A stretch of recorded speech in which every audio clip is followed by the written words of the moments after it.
Hi hello welcome to doubles. இன்றைக்கி நம்ம பார்க்க போகிறது ஸ்பைசி பாஸ்தா எப்படி செய்யலான்னு வாங்க வீடியோக்குள்ளே போகலாம். ஒரு பாத்திரத்தில் 3/4 லிட்டர் தண்ணி சேர்த்துக்கோங்க. அது கூட சால்ட் 1 ஸ்பூன், எண்ணெய் 1 ஸ்பூன் சேர்த்துக்கோங்க. இது நல்லா கொதிக்கணும். இந்த டைமில் நம்ம வச்சுருக்க பாஸ்தா 2 கப் சேர்த்துக்கலாம். இப்போது இது நல்லா கொதிக்குது. நம்ம பாஸ்தா வெந்துடுச்சு.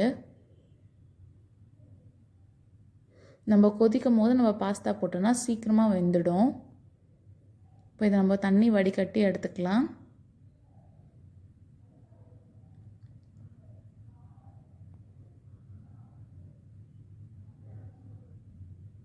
இப்போ ஒரு கடாயில் 3 ஸ்பூன் எண்ணெய் சேர்த்துக்கலாம்.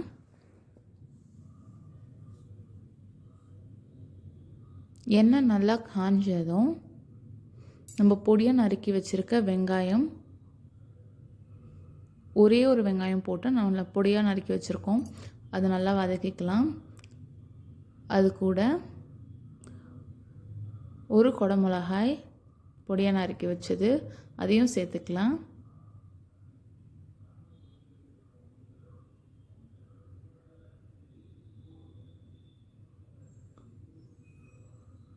நல்லா வதக்கிக்கலாம்.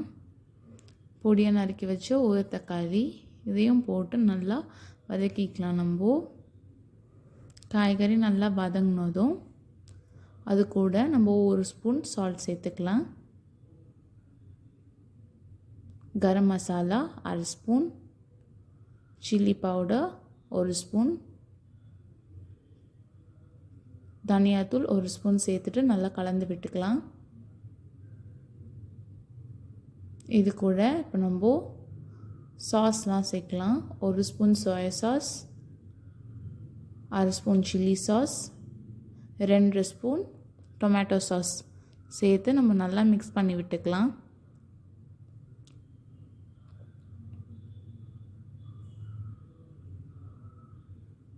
இப்போது இதில் ஒரு 1/2 கப் தண்ணி சேர்த்து மசாலா நல்லா கொதிக்கும் போது நம்ம வேக வச்சு எடுத்துருக்க பாஸ்தா சேர்த்துக்கலாம்.